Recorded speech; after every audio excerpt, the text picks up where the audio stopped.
message ce soir. Donc, sans plus tarder, nous laissons la place au messager, l'apôtre Marc Dac. Apôtre, prenez à partir d'ici.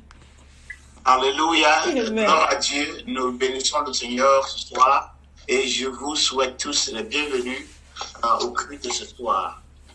Et le Seigneur est bon, malgré le COVID-19 qui a le frappé partout dans le monde. Le Seigneur nous garde, le Seigneur nous protège et il pourvoit nos besoins et sa bonté dure à toujours. Alléluia. Amen. Ce soir, nous allons continuer notre thème sur l'évangile du royaume de Dieu. L'évangile du royaume de Dieu. Et la semaine passée, nous avons commencé en lisant le texte qui est l'énonce de la mission de Jésus-Christ sur la terre. C'est que lui-même, il dit que c'est la raison pour laquelle il est venu. Et donc, nous avons commencé à parler de ce que l'évangile, ou bien la bonne nouvelle. Aujourd'hui, nous allons continuer. Deuxième partie, nous allons parler de Jésus-Christ, c'est qu'il est venu libérer les captifs. Donc, nous allons encore relire notre texte principal, qui est l'évangile de Luc, chapitre 4, versets 18 et 19. L'évangile de Luc, chapitre 4, versets 18 et 19. L'Esprit du Seigneur est sur moi, parce qu'il m'a oint pour annoncer une bonne nouvelle aux pauvres. Il m'a envoyé pour guérir ceux qui ont le cœur brisé. Amen. Pour proclamer aux captifs la délivrance et aux aveugles le recouvrement de la vue, pour renvoyer libres les opprimés, pour publier ou bien proclamer une année de grâce du Seigneur. Amen. Amen. Donc la semaine passée, nous allons parler de la bonne nouvelle. L'Esprit du Seigneur est sur moi parce qu'il m'a pour annoncer une bonne nouvelle. Et nous avons expliqué que cette phrase, la bonne nouvelle, c'est en grec, c'est l'évangélio, évangélio. Et c'est de ce mot qui vient évangélisation, évangéliste. Et le mot veut dire tout simplement la bonne nouvelle.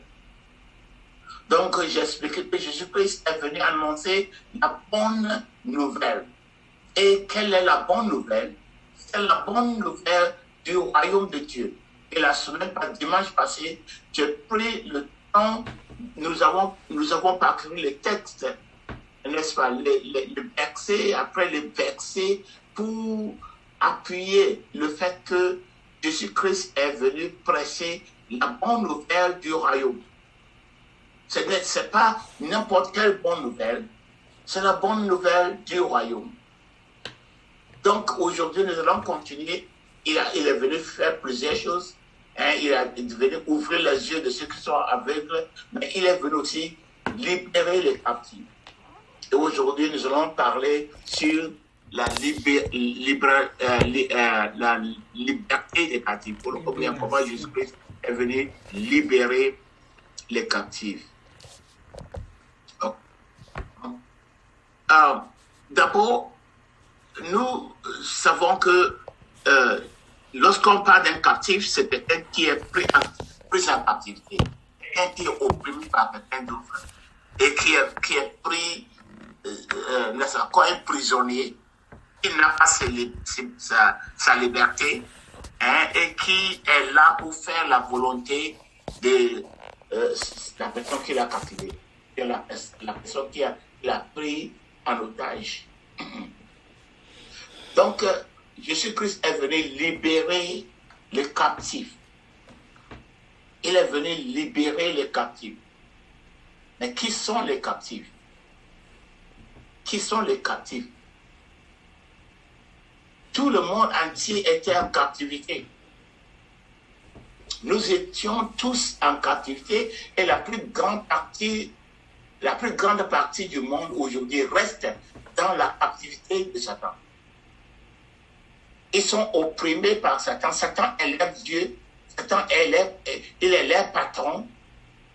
Ils font la volonté de Satan. Lorsque Satan les ordonne de faire quelque chose, il ne peut pas dire non. S'ils refusent, il les tue.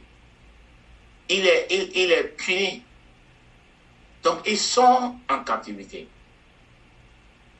Lorsque nous lisons Luc chapitre 11, versets 21 et 22, Luc chapitre 11, versets 21 et 22,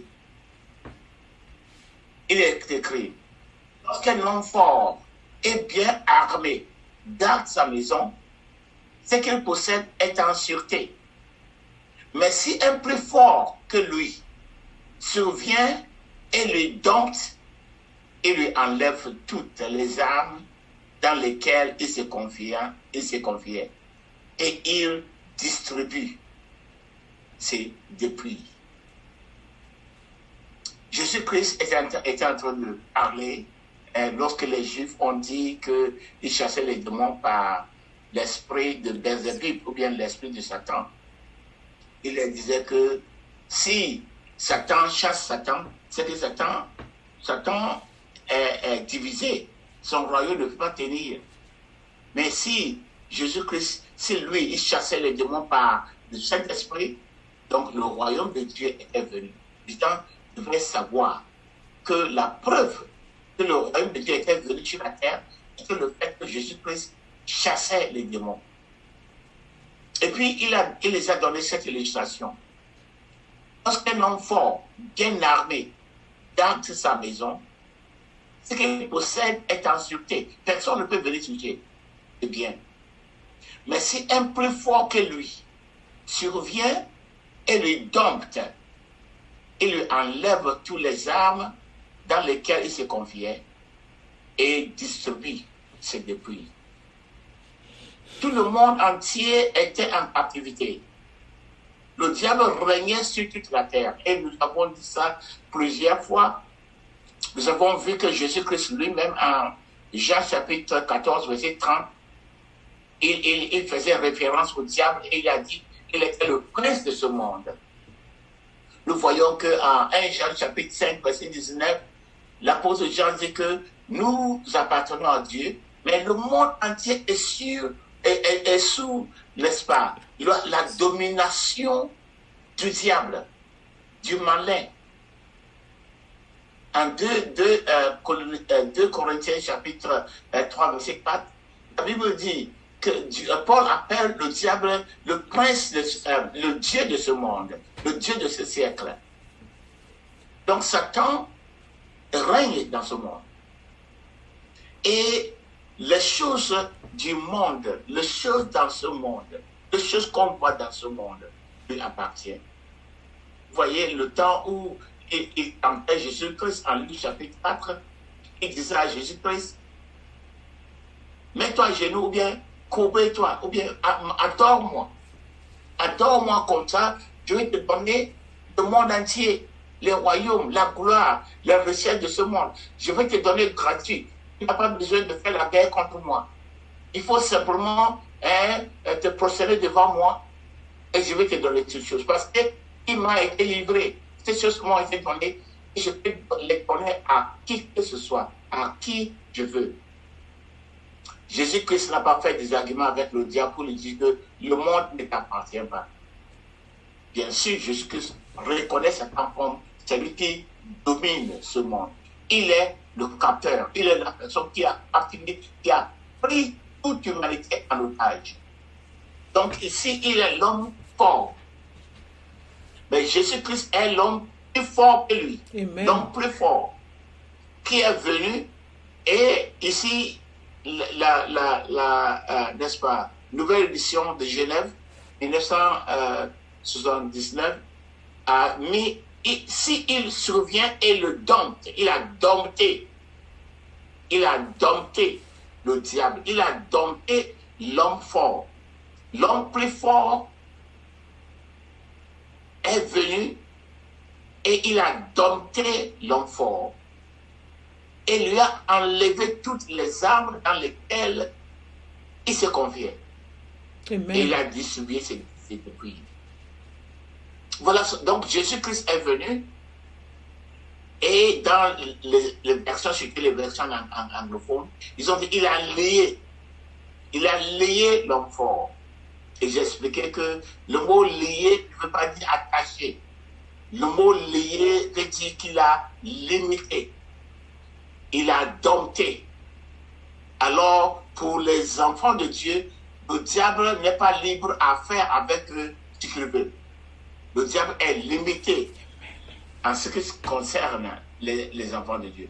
Et pour tous ceux qui sont encore dans son royaume, il est libre à faire ce qu'il veut. Donc, le diable est limité par rapport aux enfants de Dieu, mais il est libre à faire ce qu'il veut avec ceux qui sont dans son royaume.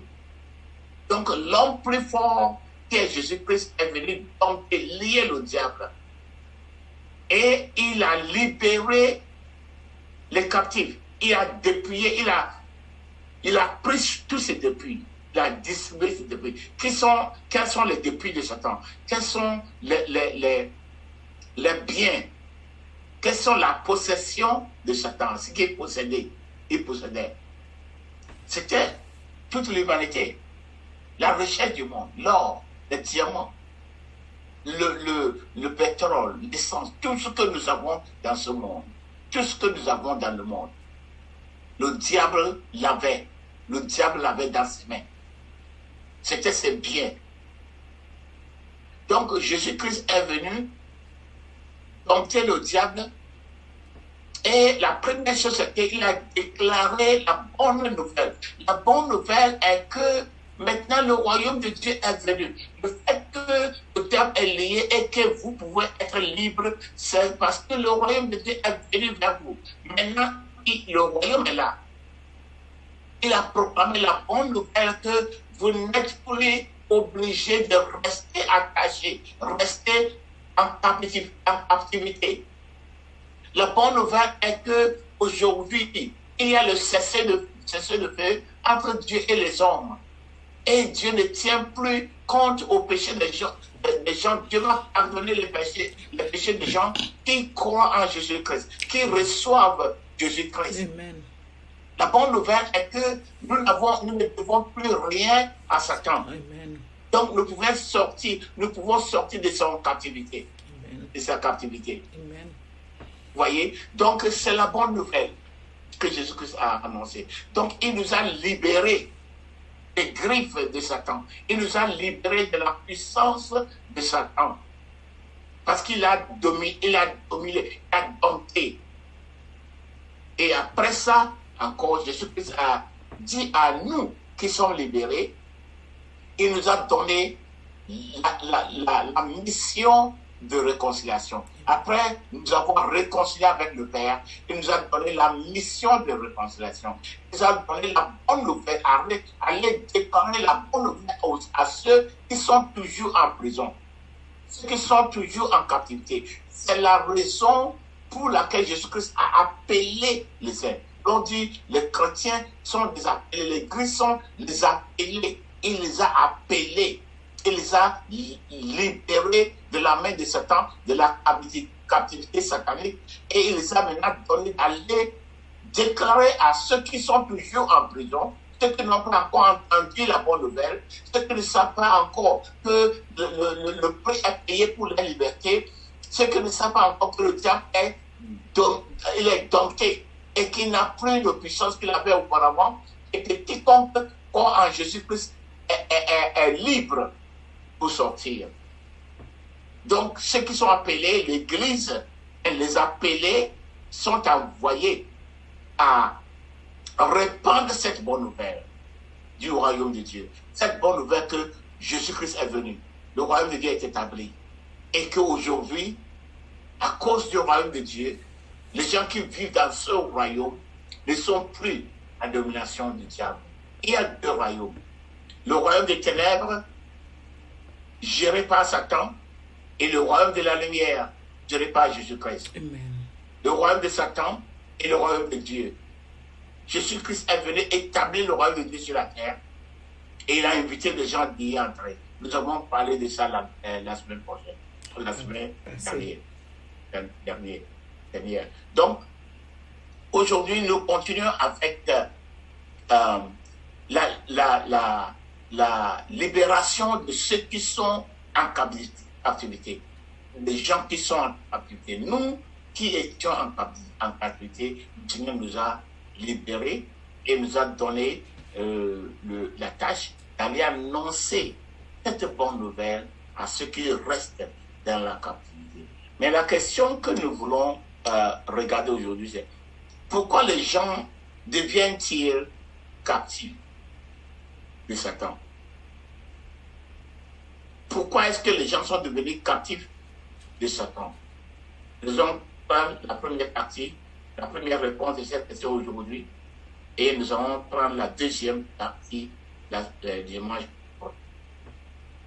Les gens deviennent captifs de Satan à cause de la peur de la mort et de ceux qui ont le pouvoir à tuer. La peur de la mort et la peur de ceux qui ont le pouvoir à tuer. Vous voyez, lorsque nous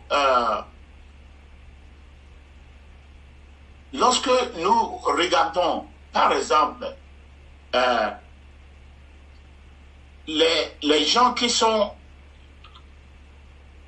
dans le monde, les gens qui adorent le diable, qui adorent les vaudous, ils font beaucoup de choses, ils tuent, ils font beaucoup de choses, ils sont en quantité, qui sont encore sous la domination du diable.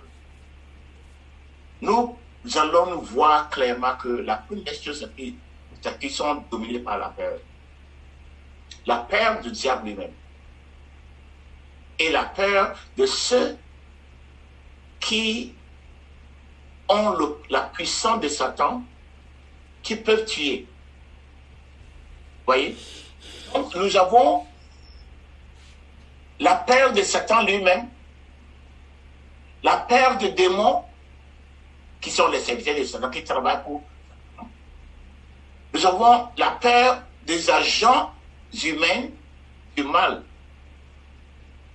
Nous avons la peur des catastrophes naturelles. Nous avons la peur des maladies et des fléaux. La peur. La peur pousse la majorité des gens sur la terre dans la captivité de Satan parce qu'ils cherchent un abri. Ils cherchent la protection. Ils cherchent, n'est-ce pas, quelqu'un qui va les sauver, qui peut les protéger.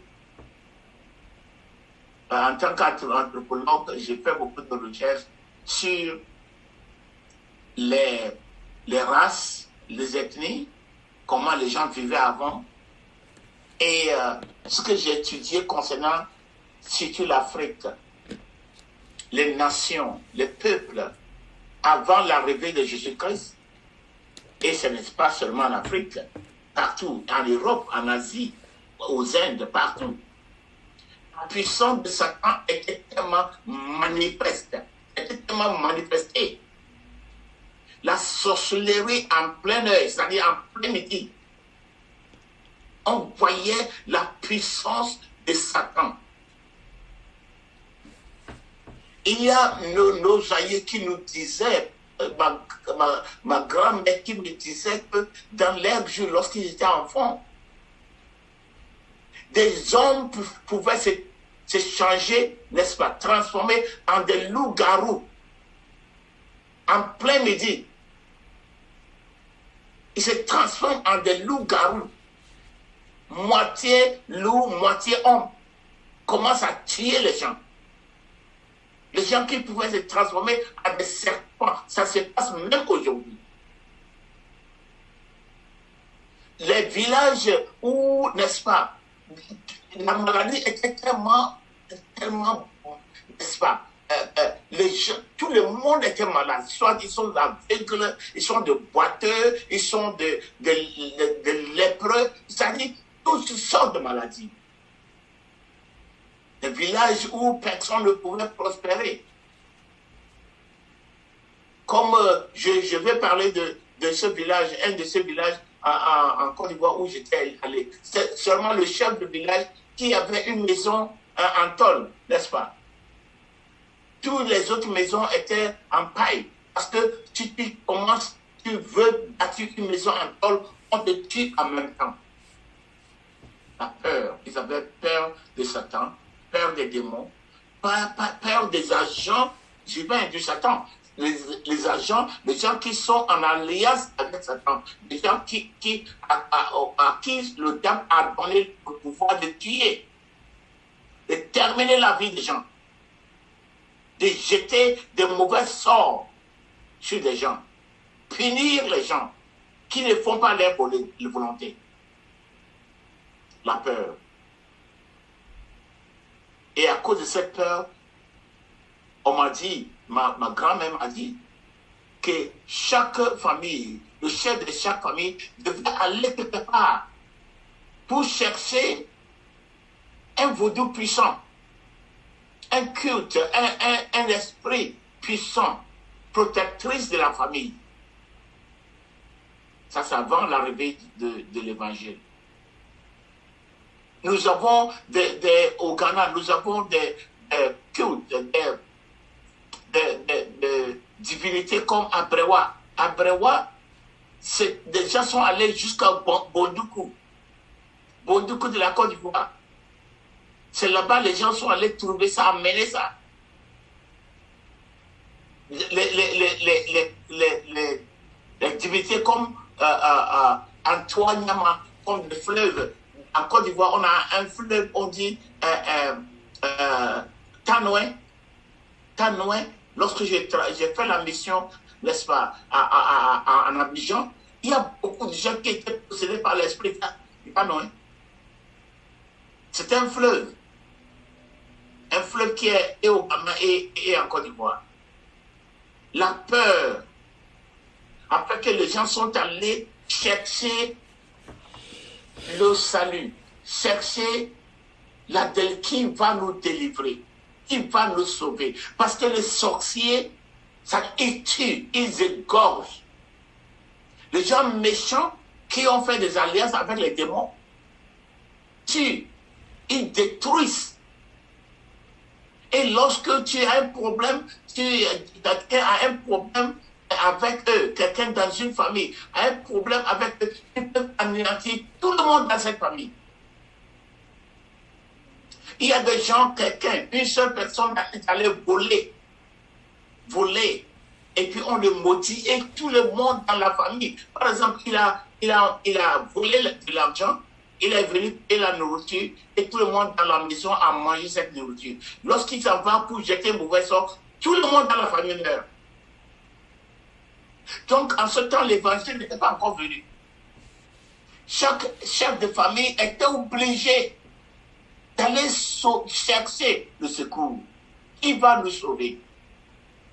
Il se promenait partout dans le monde, chercher le secours. Qui va nous sauver? Qui va sauver moi et mes enfants, et mes petits-enfants? C'était la responsabilité de chaque chef de famille. Donc, c'est pourquoi on avait des déités, des divinités de famille. Chaque famille avait sa divinité. Mais tout ça était la captivité. La peur a poussé ces gens-là à aller se mettre sous la domination de Satan. Donc tu viens payer cela, tu viens payer, comme tu as besoin de la protection, bon, chaque année, il faut sacrifier un être humain. Il faut sacrifier un de tes enfants. Comme ça, je vais vous protéger. Il faut faire ceci, il faut faire cela. Il ne faut pas faire... Et puis c'est la domination, c'est l'oppression. Parce que Satan est méchant. Satan est méchant. Les démons sont méchants. Ils n'aiment pas les hommes. Ils sont les ennemis de Dieu, les ennemis des hommes. La peur. À cause de la peur. Qu'est-ce que le Seigneur dit concernant la peur? Matthieu chapitre 10, verset 28. Ne craignez pas ceux qui tuent le corps et qui ne peuvent tuer l'âme. Craignez plutôt celui qui peut faire périr l'âme et le corps dans la Géhenne. Jésus-Christ dit, il ne faut pas avoir peur. Vous voyez, à cause de la peur de la mort, la peur de Satan, la peur des démons, la maladie, les fléaux, les gens s'en vont pour se donner livrés à Satan, livrés comme des esclaves dans la main de Satan. Et Satan maintenant prend la domination, il les traite comme il veut.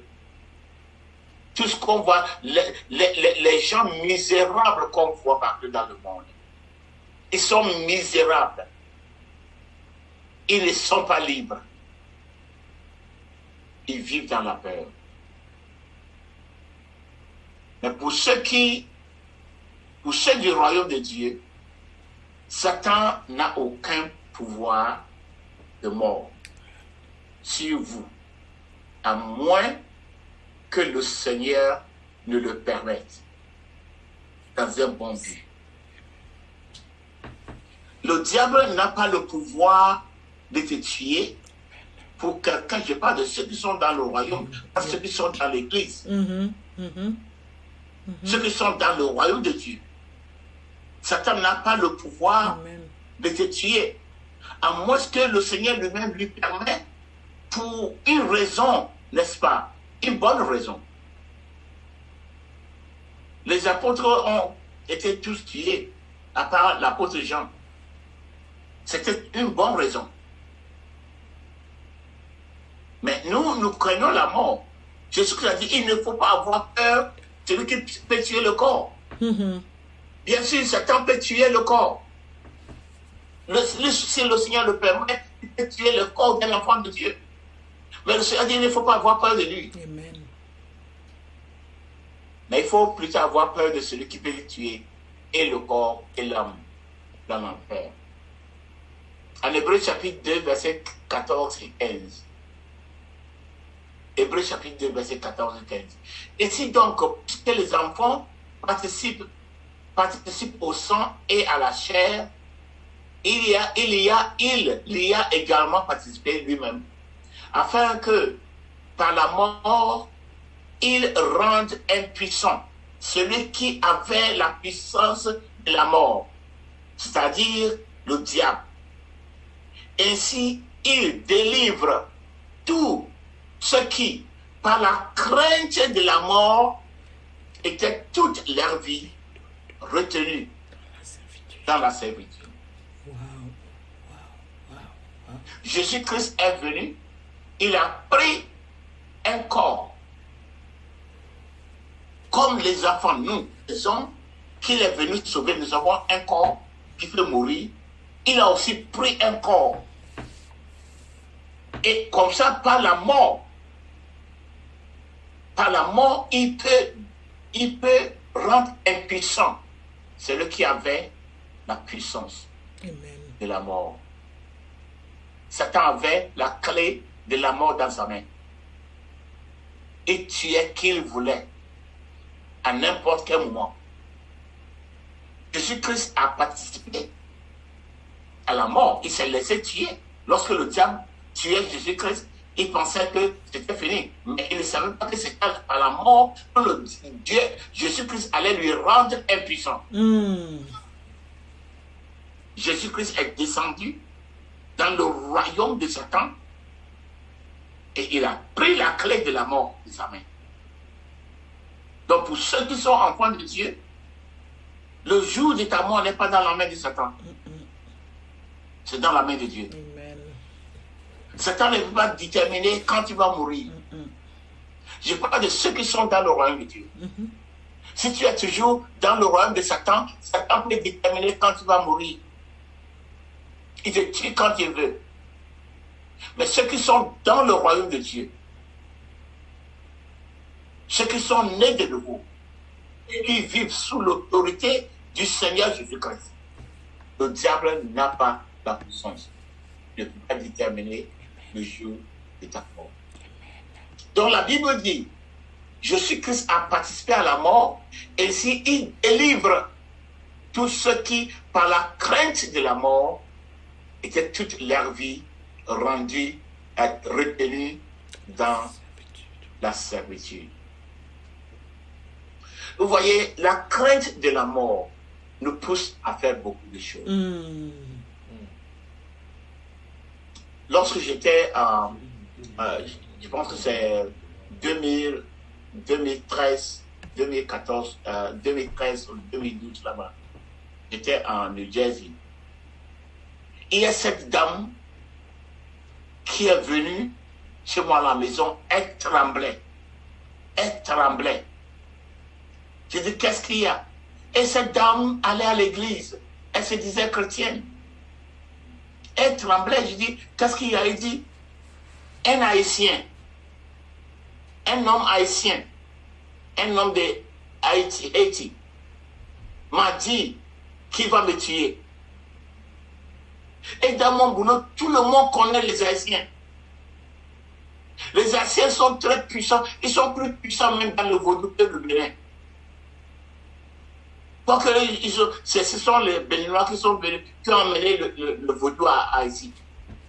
Ils ont retenu le vaudou pur, même plus pur que le Bénin.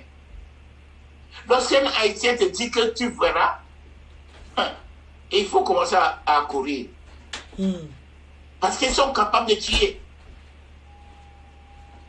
La pleine sorcellerie, Mais il y a cette histoire même que, comment est-ce que les Haïtiens ont chassé le blanc? Ils ont chassé. Tous les autres pays, on a dû lutter pour avoir indépendance. Haïti a chassé le blanc par le vaudou. Un poupée, le gouverneur blanc est allé dans son boulot.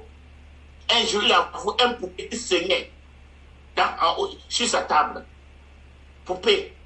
Le truc, vous savez, le genre de vaudou là, comme ils ont fait un poupée de paille, comme un être humain.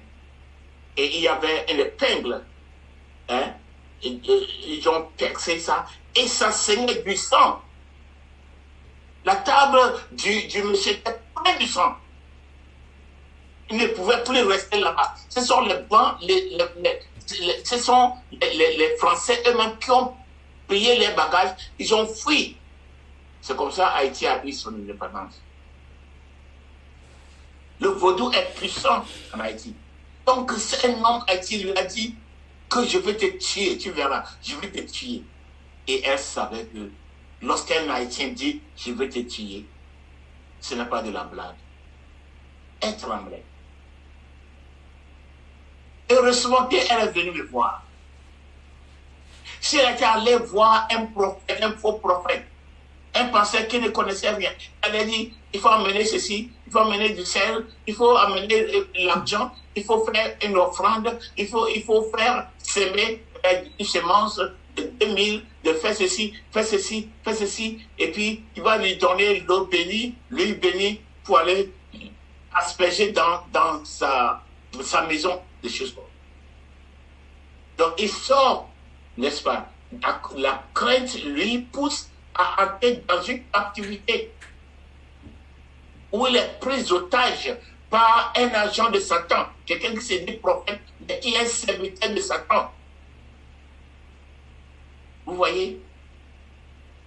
Je vous ai parlé de cette histoire de ce monsieur, j'étais à Bekota, je faisais la mission à Bekota. Ce monsieur qui a couru pour venir entrer dans, n'est-ce pas, mon salon, et il dit, sauve-moi, pasteur, sauve-moi. Je dis, qu'est-ce qu'il y a? Il dit, je suis allé prendre l'argent, emprunter l'argent d'un vaudou, d'une maison vaudou. On m'a emprunté l'argent et ils m'ont donné le temps à payer. Et je devais payer avec une vache. Une vache, n'est-ce pas? Je devais payer une vache pour aller remercier, payer. Donc, on m'a donné l'argent, j'ai investi l'argent. L'argent, je n'ai pas pu avoir, n'est-ce pas, un profit. L'argent, tout s'est gâché. Au moment où je devais, n'est-ce pas, aller payer la vache, je n'avais pas l'argent. Je suis allé partout et suppliais mes amis, la famille, de m'aider avec l'argent pour que j'aille payer la vache pour aller donner à la maison de vaudou. Je n'ai pas trouvé. Et il savait que si le jour arrivait et tu ne payais pas, tu mourrais. C'est-à-dire, tous ceux qui sont allés là-bas emprunter l'argent, qui n'ont pas payé sont morts. Il n'y a même pas question. Tu vas mourir. Ce monsieur savait qu'il allait mourir. Donc, il ne savait plus où aller. Il va vers des gens disent, ce vaudou, il est tellement puissant, moi, je ne peux rien contre lui. Il va voir d'autres gens, les marabouts disent, ce vaudou est tellement puissant, je ne peux rien contre lui. Et quelqu'un lui a montré qu'il y a un pasteur, et donc de Dieu. À Dogato, il faut aller là-bas. Et puis il est venu. Je lui ai dit, oui, tu dois Satan, tu dois de l'argent à Satan. Satan n'a pas de miséricorde. Il ne pardonne pas. C'est vrai. Tu vas mourir demain. C'était le lendemain qu'il allait mourir. Mais si tu donnes ta vie à Jésus-Christ, l'homme plus fort, l'homme qui est le Seigneur des Seigneurs, celui qui a vaincu Satan, si tu vas donner ta vie à Jésus-Christ, je te promets que tu ne mourras pas. Amen. Tremblant, tout tremblant. Il a donné sa vie à Jésus-Christ. Je lui ai prêché l'évangile. Pourquoi Jésus-Christ est venu? Il est venu pour les gens comme lui, qui à cause de la peur, ils sont devenus captifs de Satan. Il a donné sa vie à Jésus-Christ. J'ai prié pour lui. J'ai dit, va dans ta maison. Il dit, non, non, non, non, je ne veux pas aller parce que si je vais dans ma maison, je vais mourir. J'ai dit, non, non. Tu ne peux pas dormir ici. Je ne vais pas te laisser dormir dans ma maison. Parce que tu diras que c'est moi qui t'ai sauvé. Va dans ta maison, va dormir dans ta chambre. Tu ne vas pas mourir. Jésus-Christ que tu as accepté, il est dans ton cœur maintenant. Tu vas avec lui. Amen. Il sera dans la chambre avec toi. Amen. Le vaudou ne peut pas s'approcher de ta maison. Il est allé. Toute la journée est passée. Il calculait les jours. Jusqu'à minuit, il n'est pas mort. Le lendemain, je suis là. Il a frappé la porte. Je suis vivant. Parce que je suis vivant. Je suis vivant. Je voulais que Dieu est plus puissant que le diable. La peur. À cause de la peur, ils sont pris en otage. Les gens qui sont dans l'église, qui vont dans l'église, à cause de la peur, ils sont pris dans la captivité. Ils ont les agents de Satan qui se posent comme des pasteurs, comme des prophètes, et disent, il faut amener du sel, il faut amener du sable, il faut amener ceci. Ce sont des choses démoniaques. Ils te mettent dans une alliance où tu es pour toute ta vie soumis à la puissance de Satan. Parce que le sel, ce sont les mêmes choses que les gens de Vaudou ils font. C'est dans les amulettes. Ils prennent des choses comme ça, de l'huile, de l'huile rouge, toutes les choses que les gens font aujourd'hui dans ce qu'on appelle l'église. Ce sont les choses que les vaudous font.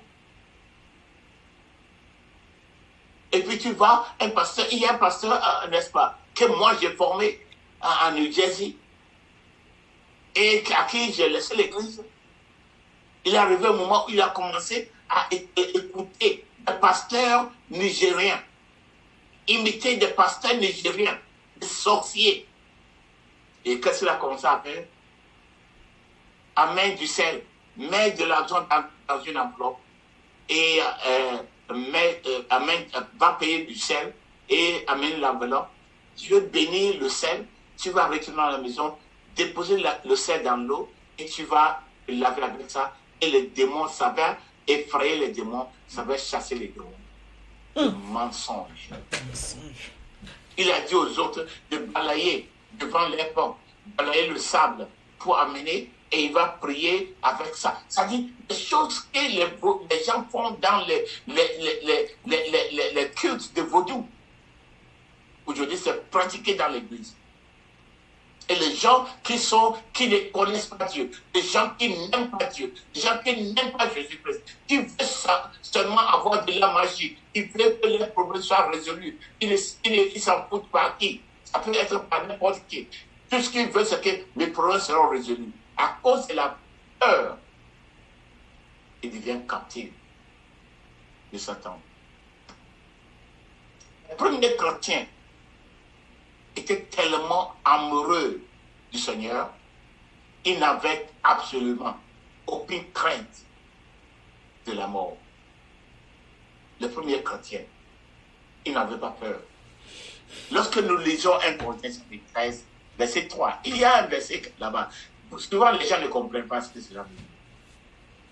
Lorsque à 1 Corinthiens 13, l'apôtre Paul parle de l'amour, il dit, quand je distribuerai tous mes biens pour la nourriture des pauvres, et il dit, quand je livrerai même mon corps pour être brûlé, si je n'ai pas l'amour, cela ne sert à rien.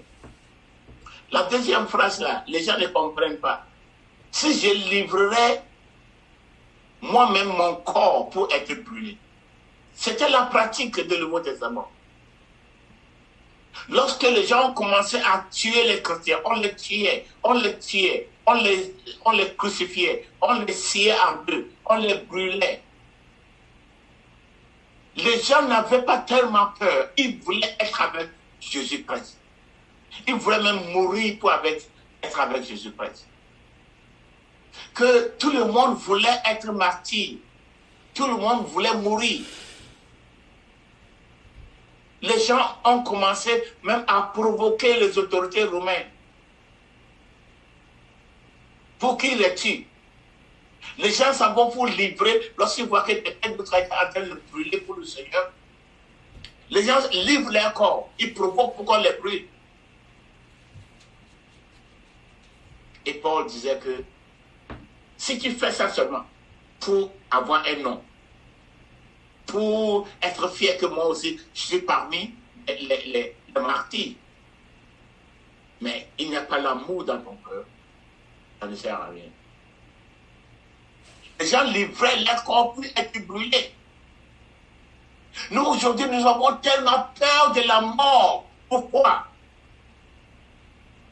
Alors que sans mourir, si tu ne meurs pas, tu ne pourras pas être avec le Seigneur. On dit que pour moi, la mort, pour vivre, c'est Christ.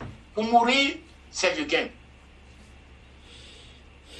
La raison pour laquelle nous, les chrétiens, nous avons peur de la mort, c'est que nous aimons le monde. Nous aimons ce monde. On nous prêche à aimer le monde et les choses de ce monde. Nous aimons la vie dans la chair. Nous n'aimons pas Jésus-Christ. Donc les gens du Nouveau Testament livraient les corps pour les tuer. Aujourd'hui, nous avons tellement peur de la mort que même les gens qui sont dans l'église, ils s'en vont pour se mettre sur les joues de Satan. Parce qu'ils ont peur de la mort. Ils n'ont pas la foi que le nom de Jésus-Christ peut les sauver. Ils n'ont pas la foi que la parole de Dieu, la puissance de la parole à double tranchant, l'épée à double tranchant peut le sauver. Ils n'ont pas la foi que le Saint-Esprit peut les protéger. Ils ont la foi dans le Saint, le béni, Dieu béni. Les choses inutiles.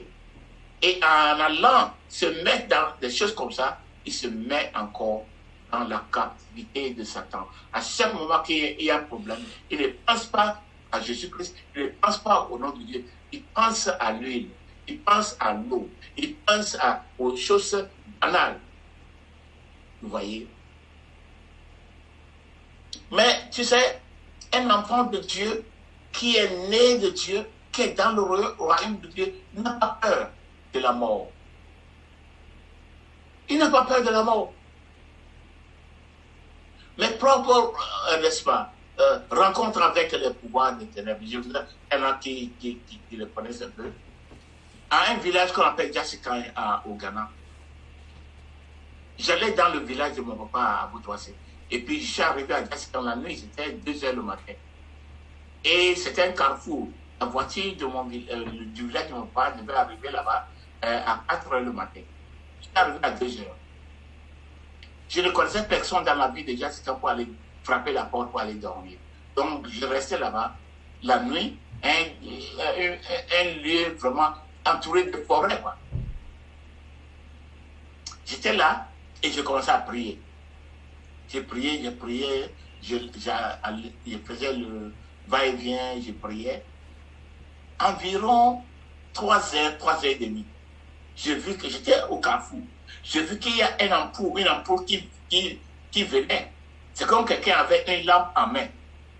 Donc la personne bougeait, il savait. Moi, je pense que c'était un être humain parce que c'est 3h30 le matin. Et puis j'étais là, la chose passait devant moi. Je ne voyais pas un être humain. Je n'attendais pas les pas d'un être humain. Tout ce que je voyais que c'est la lampe qui passait devant moi. Et comme si quelqu'un a cette lampe à main qui marchait. J'ai posé la question, qui es-tu? Je n'ai pas entendu de réponse. J'ai dit encore, qui es-tu?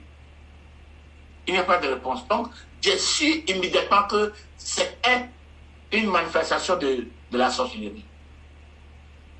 J'ai dit, ah bon, attends-moi.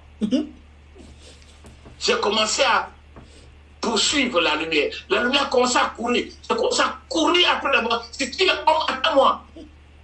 Soudain, la lumière a viré dans les arbres, dans le haut des arbres, et c'est devenu un grand feu dans l'arbre. J'ai éclaté en langue. J'ai dit, il faut essayer quelqu'un d'autre, à moi. Je sais qui est à moi. Je suis un enfant de Dieu. Je n'ai peur de rien. Les gens pouvaient venir me trouver mort le lendemain. Si j'avais eu peur, je serais mort cette nuit-là. La peur. À Guibérois, je suis allé prêcher dans le pays de Babo, à Ondiayo, Guibérois. Un village où il y avait, c'est en Côte d'Ivoire, il y avait, n'est-ce pas, on était entouré par la forêt. C'est là-bas que je vous dis, un homme qui était paralysé pour 23 ans a marché. Le Seigneur m'a envoyé dans sa place, j'ai prié pour lui. Il s'est levé, il a marché, il m'a suivi.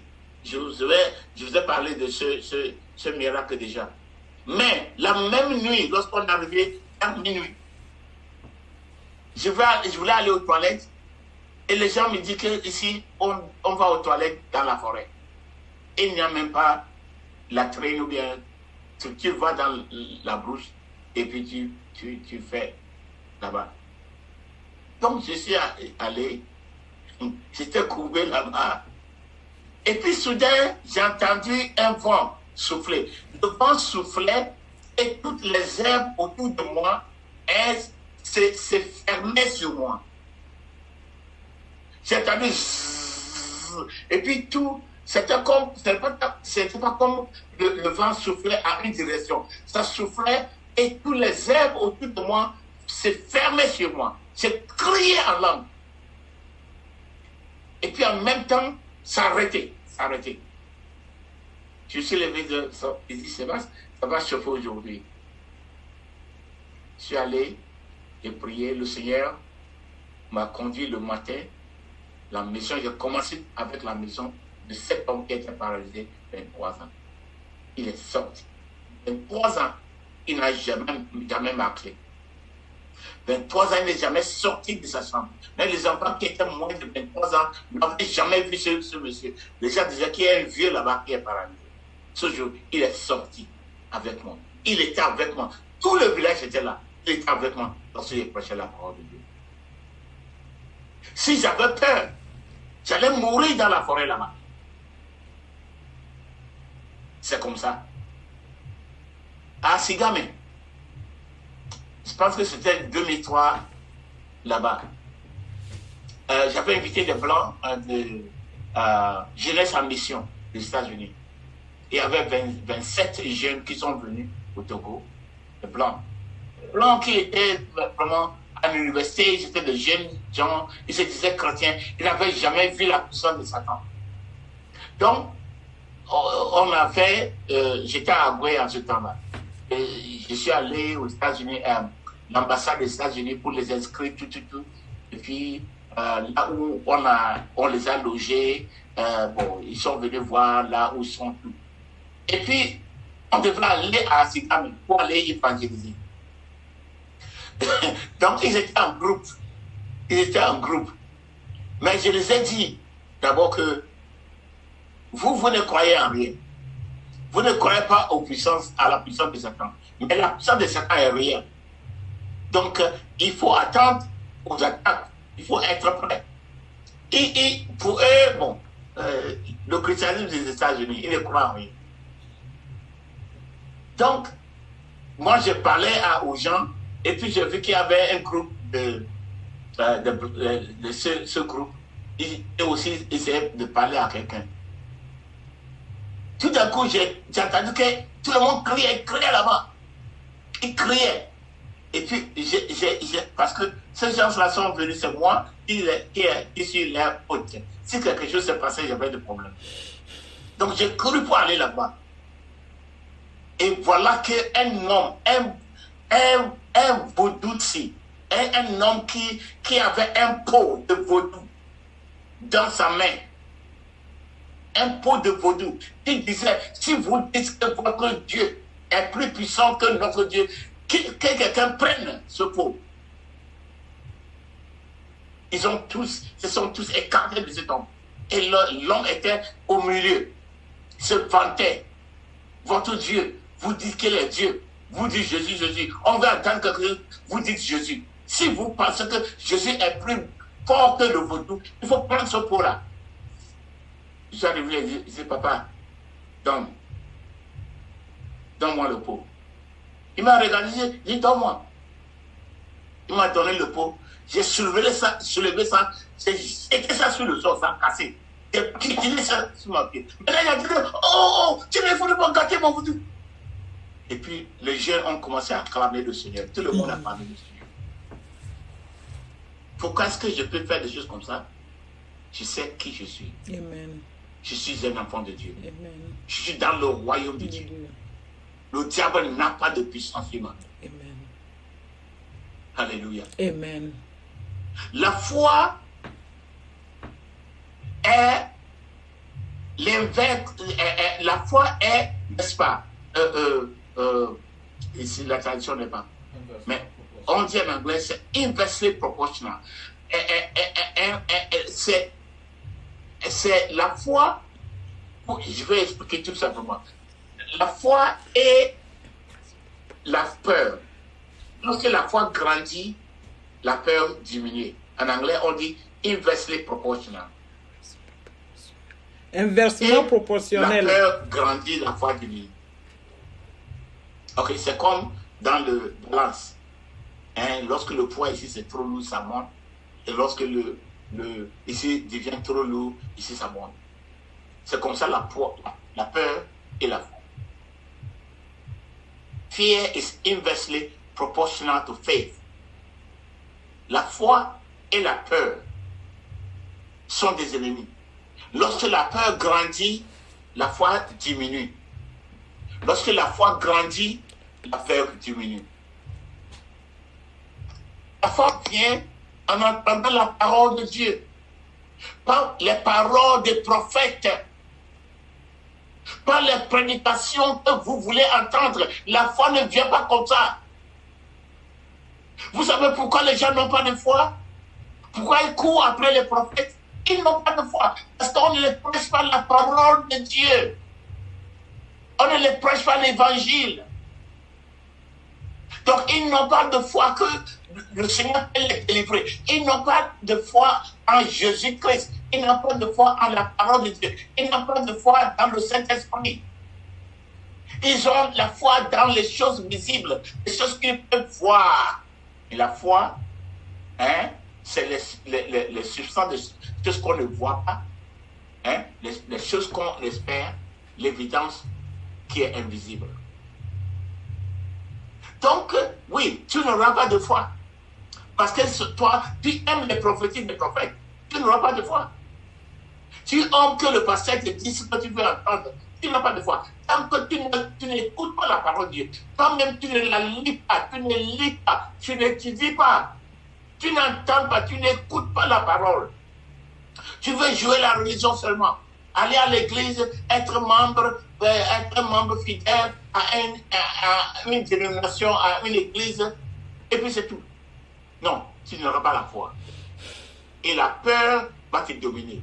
Et cette peur va te pousser à faire des choses vraiment terribles.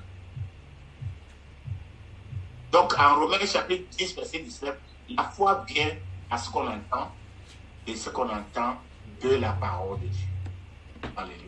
Amen. La foi vient lorsqu'on entend la parole de Jésus. La foi ne vient pas par d'autres moyens. Il faut entendre la parole de Dieu. Et la parole de Dieu engendre la foi en toi. Il n'y a pas d'autre moyen. La plupart des gens qui sont dans l'église n'ont pas de foi parce qu'ils n'entendent pas la parole de Dieu. Ils haïssent la parole de Dieu. Ils ne veulent pas l'écouter.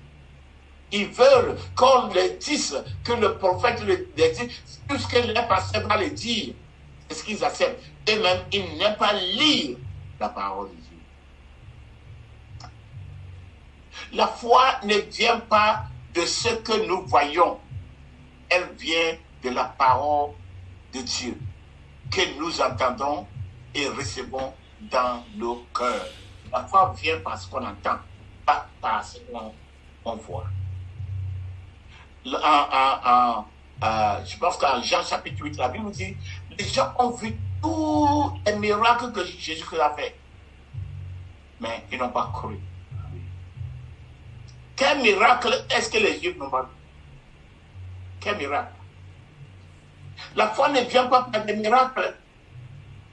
Ceux qui veulent voir, les yeux auront fait avoir tout le temps. Il faut voir encore et encore et encore. Ça n'engendre pas la foi. La foi vient en écoutant la parole de Jésus-Christ, la parole de Dieu. Le Saint-Esprit agit sur cette parole pour engendrer la foi en toi.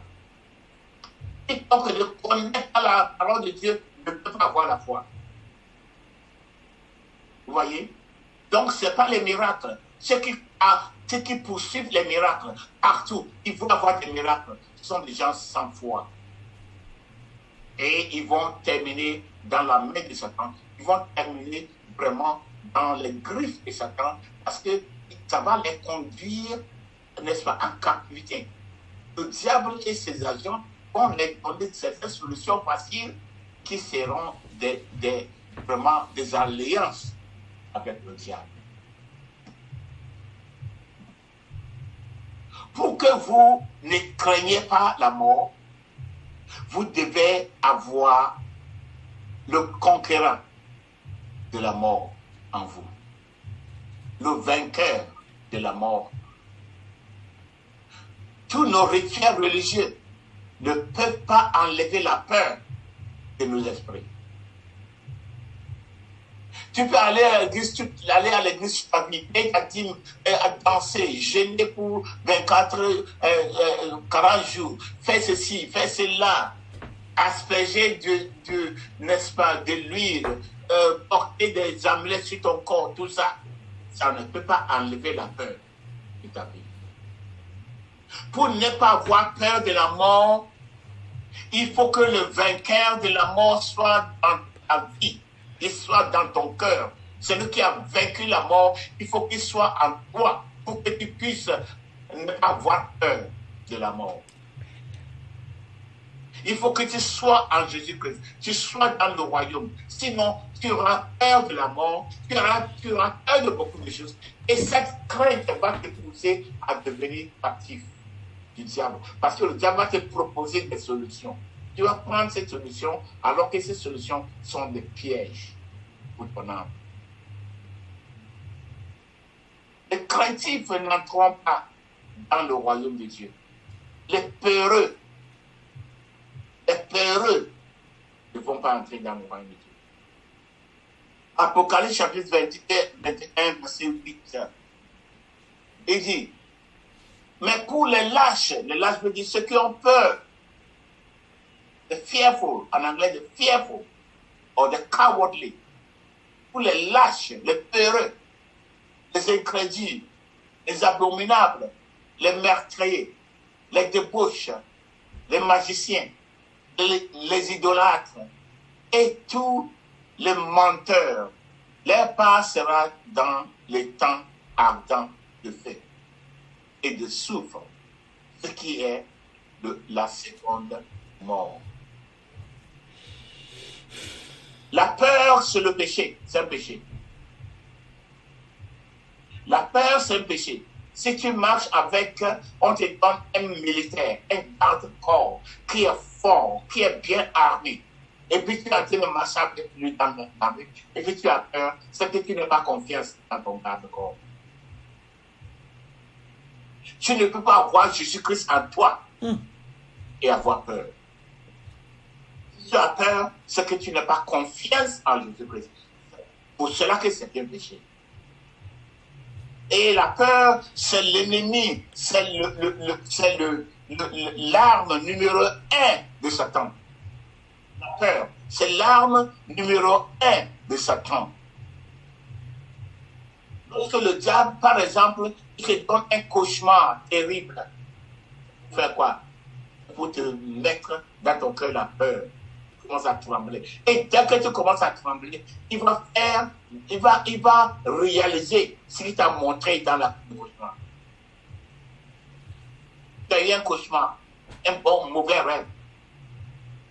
Et tu n'as pas dit au nom de Jésus-Christ, attends, sors d'ici. Tu ne peux pas le dire parce que tu n'as pas de confiance. Que ce n'est pas en toi. Tu es religieux. Donc tu commences à trembler pour chercher un pasteur, pour chercher un prophète. Tu as peur déjà. Le prophète peut te donner de l'huile à frotter sur ton front ou bien sur tes murs.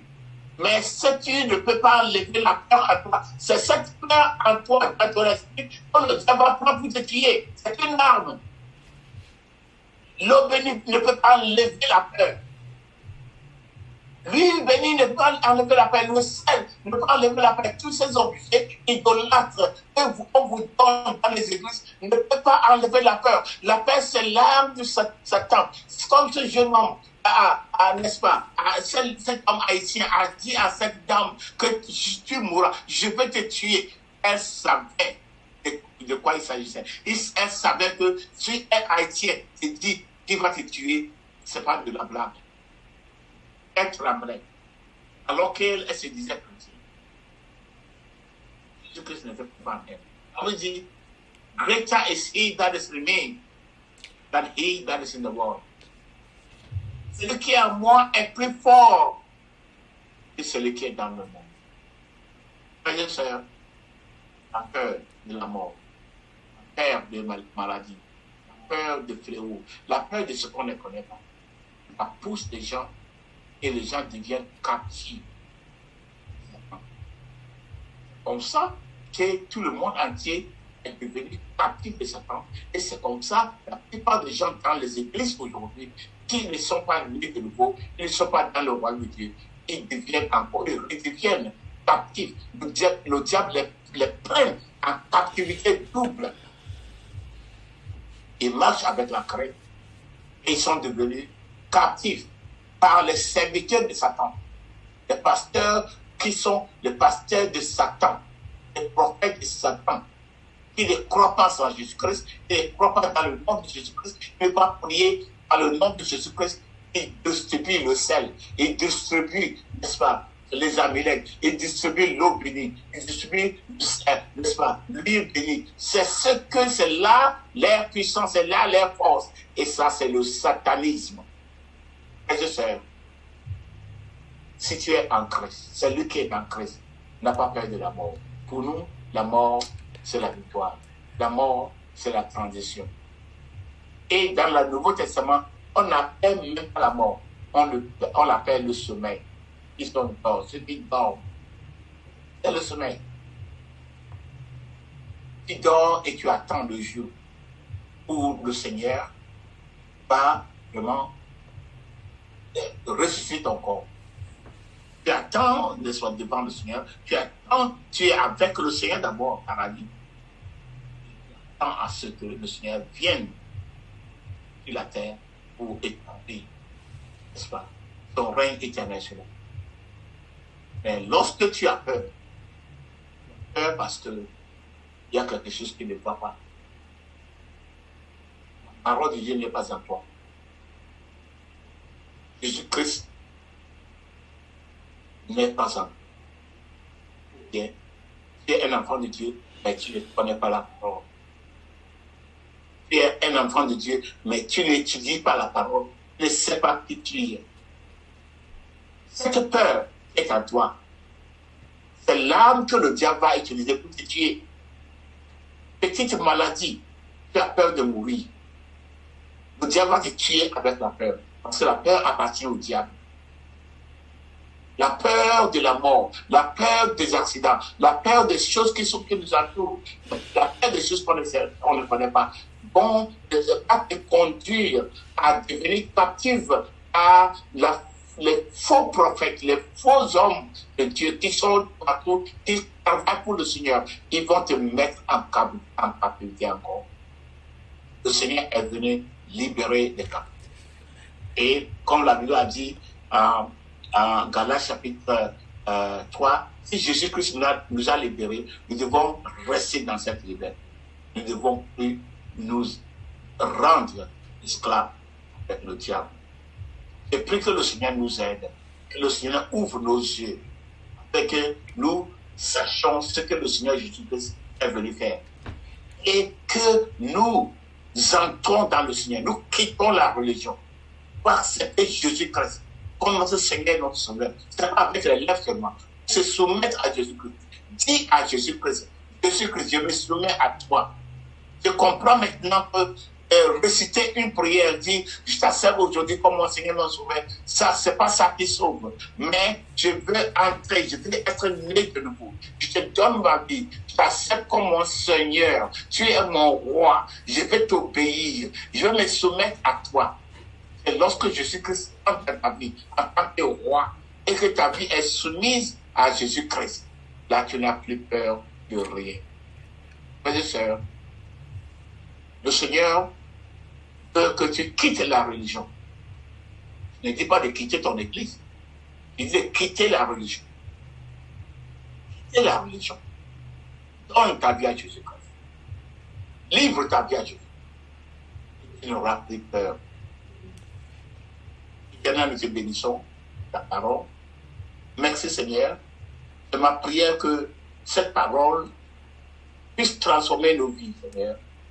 Que tout un chacun qui a entendu cette parole puisse se livrer à toi complètement pour être sauvé, pour être délivré de la main de Satan, de l'esprit de la mort. Seigneur, aide-nous afin que nous soyons totalement libérés. Merci d'avoir entendu notre prière. Au nom de Jésus-Christ. Amen.